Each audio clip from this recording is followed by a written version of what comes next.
Hello all welcome to my channel.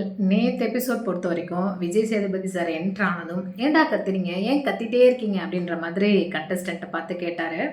அதுவும் இப்போ நான் கத்தவா அப்படின்ற மாதிரி சொல்லிட்டு அவர் கொண்டு வந்த ஸ்பீக்கரில் அவர் பங்குக்கு அவரும் கத்த ஆரம்பிச்சிட்டாரு. ஓகே, இப்படி தான் எபிசோட் போக போகுது அப்படின்ற மாதிரி தான் நான் பிகினிங்கில் நினச்சேன். ஆனால் லேட்டராக தான் தெரிஞ்சது எல்லாருக்கும் யார் யாரெல்லாம் என்னென்ன பண்ணாங்களோ, மெயினாக அந்த குருப்பிசம் பண்ணிட்டு இருந்தாங்க இல்லையா, அவங்கள எல்லாரும் நல்லா வச்சு செஞ்சுட்டாரு. பயங்கர ரோஸ்ட்டு. கொஞ்சம் நேற்று தான் எபிசோட் பார்க்கறதுக்கே நல்லா இருந்ததுன்னு சொல்லலாம். ஃபஸ்ட்டு திவாகர் கிட்ட இருந்து தான் ஸ்டார்ட் பண்ணாங்க. என்ன அப்படின்னா, திவாகர் நீங்கள் ரீல்ஸ் பண்ணுறதுக்கு தான் வரீங்க அப்படின்னா எதுக்கு இங்கே வரணும், அதுக்கு வெளியிலேருந்தே நீங்கள் ரீல்ஸ் பண்ணியிருக்கலாமே அப்படின்ற மாதிரி கேட்டுட்டு, மெயினான ஒரு விஷயம் என்னென்னா, மற்றவங்களோட தராதரத்தை பற்றி பேசுகிறதுக்கு நீங்கள் யார் அப்படின்றத கேட்டார். ஏன்னா ரம்யா பார்த்து சொல்லியிருந்திருப்பாரு திவாகர். நெக்ஸ்ட்டு இங்கடா இவரை மட்டும் ரோஸ் பண்ணிட்டு அப்படியே விட்டுருவாங்களோ அப்படின்னு பார்த்தா, அந்த அன்பு கேங் ஒன்று சுற்றிட்டு இருக்கு இல்லைங்களா, அவங்கள அட்ரஸ் பண்ணது தான் எனக்கு ரொம்ப சந்தோஷமான ஒரு விஷயமா இருந்தது நேற்று எபிசோட்லேயே. சபரியை பார்த்து கேட்ட ஒரு விஷயம் என்ன அப்படின்னா, நீங்கள் யாருக்காவது ஒரு பிரச்சனை அப்படின்னா நியாயம் கேட்குறீங்க, ஓகே கரெக்டு, நீங்கள் நியாயஸ்தன் தான், நான் ஒத்துக்கிறேன். ஆனால் உங்கள் அக்கா தங்கச்சிக்கு நான் மட்டும்தானே வரீங்க, நீங்கள் எல்லாருக்கும் வரதில்லையே, அதில் என்ன நியாயம் இருக்குது அப்படின்ற மாதிரி கேட்டார். ஏன்னா அதுதான் உண்மை. எஃப்ஜே, கனி, ரம்யா இவங்களுக்கு நான் மட்டும் சபரி முன்னாடி வந்துடுவார்.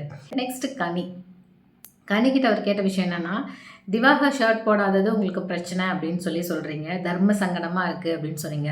திவாகர் மட்டும்தான் ஷர்ட் போடாமல் இருந்தாரா, எஃப்ஜே பலீனோட சுற்றலையா, கம்ருதீன் ஷர்ட் இல்லாமல் இல்லையா, ஏன் அவங்கக்கிட்டலாம் நீங்கள் சொல்லலை, எல்லாரையும் சமமாக நடத்துங்க கனி அப்படின்னு சொல்லி அவங்களோட தப்பையுமே சுட்டி காமிச்சாரு. நெக்ஸ்ட் எஃப்ஜேவை பார்த்து அவர் சொன்ன விஷயம் என்ன அப்படின்னா, நீனு நாக் அவுட் பண்ணிடுவேன்லாம் சொல்லிட்டு இருக்க உள்ள, இந்த மாதிரி பயமுற்ற மாதிரி பேசிட்டு இருந்தீங்க அப்படின்னா நெக்ஸ்ட் வீக் வெளியில் வந்துருங்க, நான் சந்தோஷமாக வரவேற்கிறேன் அப்படின்ற மாதிரி சொன்னார். மெயினாக அதே பிக் பாஸ் டியூடுன்னு கூப்பிட்டுருக்க, அதுவும் நீ பிக் பாஸ்கிட்டே வேற போய் கிராஸ் செக் பண்ணுற, அவர் ஏதாவது உனக்கு பதில் சொன்னாரா, பதில் சொல்லலை அப்படின்னா என்ன அர்த்தம், அவருக்கு அது பிடிக்கலன்னு அர்த்தம் அப்படின்ற மாதிரி நல்லா அசிங்கப்படுத்தி விட்டார்.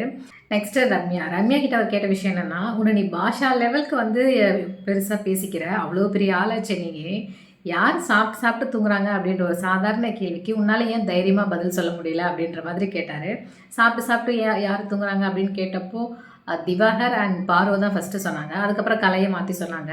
திரும்பவும் கேட்டார் விஜய் சேதுபதி சார், இப்போ சொல்லு, நீ நான் எவ்வளோ பெரிய ஆள், நான் வெளியில் எவ்வளோ பெரிய ஆள் தெரியுமா அப்படின்லாம் சொல்கிறல்ல, தைரியமாக சொல்லு, உண்மை பேசுறதுக்கு தான் தைரியம் வேணும் அப்படின்ற மாதிரி கேட்கும்போது எஃப்ஜேவும் அண்ட் வினோத் இவங்க 2 பேரையும் சொல்லிடுவாங்க ரம்யா. நெக்ஸ்ட் பிரவீன் கிட்ட, பிரவீன் உங்களுக்கு திவாகர் வந்து ரீல்ஸ் பண்ணுறதுல என்ன பிரச்சனை அப்படின்னு கேட்கும்போது பிரவீன் ஒரு வார்த்தை விட்டுருவார். என்ன அப்படின்னா, இல்லை சார் அவர் ஷர்ட்டை கழட்டிட்டு இந்த மாதிரி ரீல்ஸ் பண்ணுறேன்னு சொல்லி பண்ணிட்டு இருக்காரு, இது கிட்ஸுக்கு பார்க்குற ஷோ வேறு அப்படின்ற மாதிரி ஒரு வார்த்தை விட்டுருவார். அப்போ விஜய் சேதுபதி சார் என்ன கேட்பார் அப்படின்னா, நீங்கள் தீபாவளிக்கு எண்ணெய் தேய்ச்சி குளிக்கும் போதெல்லாம் அது கிட்ஸ் பார்க்குற ஷோன்னு உங்களுக்கு தெரியலையா அப்படின்ற மாதிரி கேட்டதும் பிரவீனோட மூஞ்சி செத்துருச்சு. அண்ட் கம்ருதீனுக்கு அவர் சொன்ன விஷயம் என்னன்னா, இந்த தடவை உங்கள் மேலே எந்த கம்ப்ளைண்ட்டுமே கிடையாது, ஒரு சில விஷயங்கள் இருந்தாலும் பெருசாக எந்த கம்ப்ளைண்ட்டும் இல்லைன்ற மாதிரி கம்ருதீனுக்கு சொன்னார். அதே மாதிரி கம்ருதீனுக்கு 10 votes வந்திருந்தது இல்லைங்களா நாமினேஷன் போன டைமில், ஸோ அதையும் அட்ரஸ் பண்ணார். ஒருத்தனுக்கு இத்தனை ஓட்ஸா, ஏன் ஒருத்தனையே எல்லாரும் நாமினேட் பண்ணி வச்சுருக்கீங்க, வேறு யாருமே கேமில் இல்லையா என்ன அப்படின்ற மாதிரி கேட்டார். நாமினேஷன் அப்படின்றது ஒரு பெரிய வெப்பன், அதை வந்து கரெக்டாக யூஸ் பண்ணுங்கள். இந்த மாதிரி அன்பு அக்கறைன்னு சொல்லி காமிச்சிட்டு ஒரு குரூப்பாக ஃபார்ம் பண்ணிவிட்டு அவங்களுக்குள்ளே ஓட் பண்ணிக்காமல் மற்றவங்களெல்லாம் வெளியில் அனுப்புறதுக்கு ட்ரை பண்ணாதீங்க. அப்படி அவங்களெல்லாம் வெளியில் அனுப்பிட்டீங்கன்னா அதுக்கப்புறம் நீங்கள் தானே இருப்பீங்க, உங்களுக்குள்ளே அதுக்கப்புறம் எப்படி விளையாடுவீங்க, அப்போ போட்டி மனப்பான்மை இல்லாமல் அப்போ எப்படி விளையாடுவீங்க அப்படின்ற மாதிரியும் ஒரு கேள்வியை கேட்டார். அப்புறமா அரோரா அண்ட் துஷார் இவங்க 2 பேர்கிட்டையும் என்ன உங்களுக்கு எல்லாம் கம்ஃபர்டபுளாக இருக்கா, ஏசி எல்லாம் ஓகேவா மாதிரி கேட்டார். ஏன்னா அவங்க எதுவுமே பண்ணலை, சும்மா 2 பேரும் வராங்க உள்ள பேசுகிறாங்க, அவ்வளோதான், பெருசாக எதுவும் அவங்க பண்ணுற மாதிரி தெரியல. ஸோ அதை அட்ரஸ் பண்ணது அவங்க கொஞ்சம் இதுக்கு மேலே நல்லா ப்ளே பண்ணுவாங்க அப்படின்னு நினைக்கிறேன். எனக்கு தெரிஞ்சு இப்போ நெக்ஸ்ட் வீக்கில் அரோரா நாமினேஷனில் இருந்தாங்கன்னா கண்டிப்பாக அவங்க எவிக்ட் ஆகிறதுக்கு ஒரு வாய்ப்பு இருக்குது. இந்த வீக் பார்த்திங்கன்னா கலை எவிக்ட் ஆகிட்டாங்க. கலைக்குமே அவர் சொன்ன விஷயம் என்னென்னா, அவ்வளோ பீப் போட வேண்டியதாக இருக்குது, அவ்வளோ பேட் வேர்ட்ஸ் யூஸ் பண்ணுறீங்க அப்படின்ற மாதிரி சொல்லியிருந்தாங்க. இனி அவங்க எவிக்ட் ஆகிட்டாங்க, பட் இனிமேல் எந்த கண்டஸ்டண்ட்டும் யூஸ் பண்ண மாட்டாங்க அப்படின்னு சொல்லி நான் நினைக்கிறேன். ஏன்னா நீங்களாம் பேட் வேர்ட்ஸ் வந்து சாதாரணமாக பேசிடுவீங்க, நாங்கள் அதை பார்த்து பீப் போட்டுட்ருக்கணுமா, எங்களுக்கு இதான் வேலையா அப்படின்ற மாதிரி சொல்லியிருப்பாரு. அதுக்கப்புறமா என்ன பாருக்கு எதுவும் சொல்லலையா அப்படின்னு கேட்காதீங்க. பாருக்கு என்ன சொல்லியிருப்பாரு அப்படின்னா, உங்ககிட்ட நிறைய திறமை இருக்குது, தேவையில்லாத இடத்துல அதை வேஸ்ட் பண்ணாதீங்க அப்படின்ற மாதிரி சொல்லிட்டு ரொம்ப அவர் பாராட்டின ஒரு நபர் யார் அப்படின்னு பார்த்தீங்கன்னா வியானா. ஏன்னா வியானா உண்மையிலேயே இண்டிவிஜுவலாக ப்ளே பண்ணுறாங்க. இப்போ ரீசெண்டாக பார்க்கும்போது தெரிஞ்சது, ஒரு இண்டிவிஜுவல் பிளேயராக உங்களோட கேம் நல்லா இருக்குது அப்படின்னு வியானாவை பாராட்டினாங்க. பாருமே பார்த்தீங்கன்னா ரொம்ப எல்லாத்துக்கும் ஃபைட் பண்ணிட்டு இல்லாமல் அவங்க நிறைய விஷயங்கள் நியாயமாக கொஷின் பண்ணுறாங்க தான், பட் அதிகமாக ஃபைட் இல்லாமல் அவங்க கொஞ்சம் அமைதியாக இருந்தாங்க அப்படின்னா அவங்களோட பிளேயுமே நல்லாயிருக்கும்.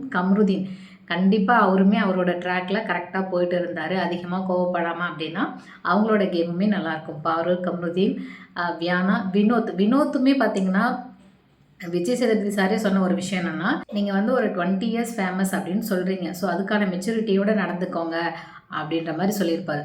அவர் ரொம்ப வந்து திவாகர் கிட்ட பயங்கரமாக அவரை நோண்டாமல் அவர் ஒரு மாதிரி அவர் ஒரு ரூட்டில் ஒரு ட்ராக்ல போனாருன்னா அவருமே ஃபைனலில் வரதுக்கு ஒரு நல்ல சான்ஸ் இருக்குதுன்னு நான் நினைக்கிறேன். அண்ட் நான் ரொம்ப எதிர்பார்க்குறது இந்த வார நாமினேஷனில் இந்த அன்பு கேங்லேருந்து எல்லாரும் வந்துடணும். ஆல்ரெடி கனி வந்து ஒரு பாஸ் வாங்கிட்டாங்க, நாமினேஷன் ஃப்ரீ பாஸ் வாங்கிட்டாங்க. அட்லீஸ்ட் நெக்ஸ்ட் வீக்லேயாவது அன்பு கேங்கில் இருக்கிற எல்லாருமே நாமினேஷனில் வரணும்னு நான் நினைக்கிறேன். ஏன்னா அவங்களுக்குள்ளேயே ஃபைட் வரும்போது தான் ஒவ்வொருத்தரோட ரியல் ஃபேஸும் வெளியில் வரும் அப்படின்னு நான் நினைக்கிறேன். நீங்கள் என்ன நினைக்கிறீங்க அப்படின்றத மறக்காமல் கமெண்ட்டில் சொல்லுங்கள். See you all in the next video. Until then, bye.